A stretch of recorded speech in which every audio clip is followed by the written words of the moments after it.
ಸೂಕ್ತ ನ್ಯೂಸ್ಗೆ ಸ್ವಾಗತ. ನಾನು ರಮೇಶ್ ಶ್ರೀನಿವಾಸ್. ಇದೀಗ ಹೆಡ್ಲೈನ್ಸ್. ಅವಿಭಜಿತ ಜಿಲ್ಲೆಗಳಲ್ಲಿ ಮುಂಗಾರು ಮಳೆಯ ಆರ್ಭಟ. ಮಂಗಳೂರಲ್ಲಿ ಅವಾಂತರ ಉಂಟು ಮಾಡಿದ ಮಳೆರಾಯ. ಇತ್ತ ಉಡುಪಿ ಜಿಲ್ಲೆಯಲ್ಲೂ ರೆಡ್ ಅಲರ್ಟ್ ಘೋಷಣೆ.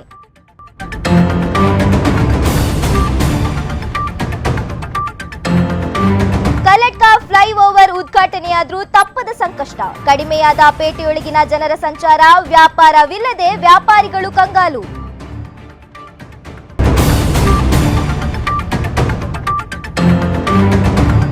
ಕೇರಳ ಕರ್ನಾಟಕ ಗಡಿ ಕನ್ಯಾನದಲ್ಲಿ ಭೂಮಿಕಂಪನ. ಒಂದು ಕ್ಷಣ ತಬ್ಬಿಬ್ಬಾಗಿ ಹೋದ ಗ್ರಾಮದ ಜನರು. ಗ್ರಾಮಸ್ಥರಿಗೆ ಧೈರ್ಯ ತುಂಬಿದ ಗ್ರಾಮ ಪಂಚಾಯತ್ ಅಧಿಕಾರಿಗಳು.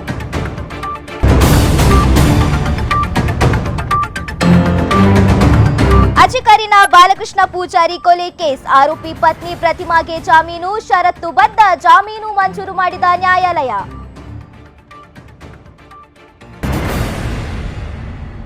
ಮುಂಗಾರು ಮಳೆಯ ಆರ್ಭಟ ತೀವ್ರವಾಗ್ತಾ ಇದ್ದು ಅವಿಭಜಿತ ಜಿಲ್ಲೆಗಳಲ್ಲಿ ಮಳೆ ಅಬ್ಬರಿಸ್ತಾ ಇದೆ. ಕಳೆದ 24 ಗಂಟೆಯಿಂದ ಜಿಲ್ಲೆಯಲ್ಲಿ ಭಾರಿ ಮಳೆಯಾಗ್ತಾ ಇದ್ದು ಮಂಗಳೂರು ಮಹಾನಗರ ಪಾಲಿಕೆಯ ದೇರಬೈಲ್ನಲ್ಲಿ ಒಂದು ಮನೆ ಸಂಪೂರ್ಣವಾಗಿ ಹಾಗೂ 2 ಮನೆಗಳು ಭಾಗಶಃ ಹಾನಿಗೆ ಒಳಗಾಗಿದೆ.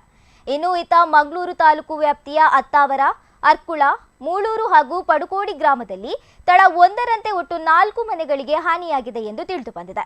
ನಗರದ ಕದ್ರಿಯ ಕೈಬಟ್ಟಲ್ ಎಂಬಲ್ಲಿ ಉಷಾ ಅಶೋಕ್ ಎನ್ನುವರಿಗೆ ಸೇರಿದ ಮನೆಯಲ್ಲಿ ಅಡುಗೆ ಕೋಣೆಯ ಗೋಡೆ ಕುಸಿತವಾದ ಘಟನೆ ಉಂಟಾಗಿತ್ತು. ಅದೃಷ್ಟವಶಾತ್ ಈ ಅವಘಡದಲ್ಲಿ ಯಾವುದೇ ಜೀವಹಾನಿ ಸಂಭವಿಸಿಲ್ಲ. ಇತ್ತ ಕಂದಾವರ ಪಂಚಾಯತ್ ವ್ಯಾಪ್ತಿಯ ಹಳೆ ವಿಮಾನ ನಿಲ್ದಾಣ ರಸ್ತೆಯಲ್ಲಿ ಬಿರುಕು ಮೂಡಿರುವ ಕಾರಣ ಸಂಚಾರ ತಾತ್ಕಾಲಿಕವಾಗಿ ಸ್ಥಗಿತಗೊಳಿಸಲಾಗಿದೆ. ಮೇಲಪದವು ಅಡ್ಯಾರಪದವು ರಸ್ತೆಯ ಕೂಡ ಕುಸಿಯುವ ಆತಂಕ ಎದುರಾಗಿದ್ದು ಈಗಾಗಲೇ ಬಂದ್ ಮಾಡಲಾಗಿದೆ. ಸೂರಿಂಜೆ ಪಂಚಾಯತ್ ವ್ಯಾಪ್ತಿಯ ದೇಲಂತಬೆಟ್ಟಿನಲ್ಲಿ ನಂದಿನಿ ನದಿ ತುಂಬಿ ಹರಿದ ಪರಿಣಾಮ 3 ಕುಟುಂಬಗಳನ್ನು ಸ್ಥಳಾಂತರ ಮಾಡಲಾಗಿದೆ. ಕಣ್ಣೂರು ಗ್ರಾಮದ ದಯಂಬು ಎಂಬಲ್ಲಿ ಗುಡ್ಡ ಕುಸಿತದಿಂದಾಗಿ ಮಳೆ ನೀರು ಹಾಗೂ ಮಣ್ಣು ಮನೆಗೆ ನುಗ್ಗಿದ್ದರಿಂದ 2 ಕುಟುಂಬಗಳನ್ನು ಸ್ಥಳಾಂತರ ಮಾಡಲಾಗಿದೆ. ಅಡ್ಯಾರ್ ಪಂಚಾಯತ್ ವ್ಯಾಪ್ತಿಯ ಕೆಮ್ಮಂಜೂರಿನಲ್ಲಿ ಹಲವು ಮನೆಗಳಿಗೆ ನೀರು ನುಗ್ಗಿದೆ. ಮೂಳೂರು ಗ್ರಾಮದ ವಿಕಾಸನಗರ ಎಂಬಲ್ಲಿ ರಾಷ್ಟ್ರೀಯ ಹೆದ್ದಾರಿ ಬಳಿ ಭಾರೀ ಮಳೆಯಿಂದಾಗಿ 3 ಮನೆಗಳಿಗೆ ನೀರು ನುಗ್ಗಿದೆ. ಇತ್ತ ಉಡುಪಿ ಜಿಲ್ಲೆಯು ಮಳೆ ಭಾರೀ ಅವಾಂತರವನ್ನ ಉಂಟು ಮಾಡಿದ್ದು ಹವಾಮಾನ ಇಲಾಖೆ ರೆಡ್ ಅಲರ್ಟ್ ಘೋಷಣೆ ಮಾಡಿದೆ. ನದಿ ಪಾತ್ರದ ಜನರು, ಮಕ್ಕಳು ಕೂಡ ಎಚ್ಚರಿಕೆಯಿಂದಿರಲು ಸೂಚಿಸಲಾಗಿದೆ. ಮೀನುಗಾರರು ಕೂಡ ಎಚ್ಚರಿಕೆಯಿಂದ ಇರುವಂತೆ ಜಿಲ್ಲಾಧಿಕಾರಿ ವಿದ್ಯಾಕುಮಾರಿ ಮಾಧ್ಯಮಗಳ ಮೂಲಕ ಮನವಿ ಮಾಡಿದ್ದಾರೆ.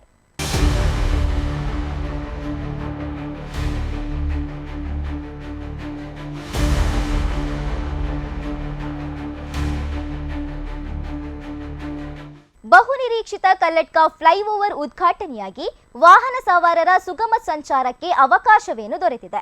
ಆದರೆ ಪೇಟೆಯೊಳಗಿನ ಜನರ ಸಂಚಾರ ಕಡಿಮೆಯಾಗಿ ವ್ಯಾಪಾರಿಗಳ ಆದಾಯಕ್ಕೆ ಹೊಡೆತ ಬಿದ್ದಿದ್ದು ಕಂಗಾಲಾಗಿ ಹೋಗಿದ್ದಾರೆ. ಇದಕ್ಕೆ ಪ್ರಮುಖ ಕಾರಣವೇನೆಂದರೆ ಇನ್ನು ಪೂರ್ಣವಾಗಿಲ್ಲದ ಸರ್ವಿಸ್ ರಸ್ತೆ.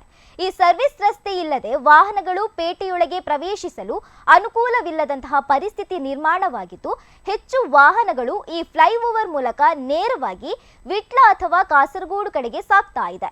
ಇದರಿಂದ ಸ್ಥಳೀಯರು, ವ್ಯಾಪಾರಸ್ಥರಿಗೆ ವ್ಯಾಪಾರ ಕಡಿಮೆಯಾಗಿದ್ದು ಆರ್ಥಿಕವಾಗಿ ನಷ್ಟ ಉಂಟಾಗಿದೆ ಎಂಬ ಅಳಲನ್ನು ಮಾಧ್ಯಮಗಳ ಮೂಲಕ ತೋಡಿಕೊಂಡಿದ್ದಾರೆ.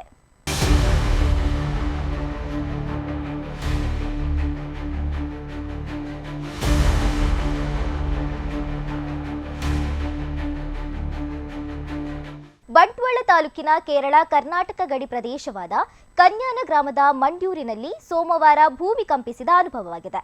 ಆದರೆ ಇದೊಂದು ವದಂತಿಯಾಗಿದ್ದು ಅಂತಹ ಯಾವುದೇ ಘಟನೆ ನಡೆದಿಲ್ಲ ಎಂದು ಸ್ಪಷ್ಟನೆ ಸಿಕ್ಕಿದೆ. ಭೂಮಿ ಕಂಪಿಸಿದ ವಿಚಾರ ತಿಳಿದ ಬೆನ್ನಲ್ಲೇ ಘಟನಾ ಸ್ಥಳಕ್ಕೆ ತಹಶೀಲ್ದಾರ್, ಕಂದಾಯ ಇಲಾಖೆಯ ಅಧಿಕಾರಿಗಳು ಮತ್ತು ಗ್ರಾಮ ಪಂಚಾಯತ್ ಅಧಿಕಾರಿಗಳು ಭೇಟಿ ನೀಡಿ ಸತ್ಯಾಸತ್ಯತೆ ಬಗ್ಗೆ ತಿಳಿದುಕೊಂಡಿದ್ದಾರೆ.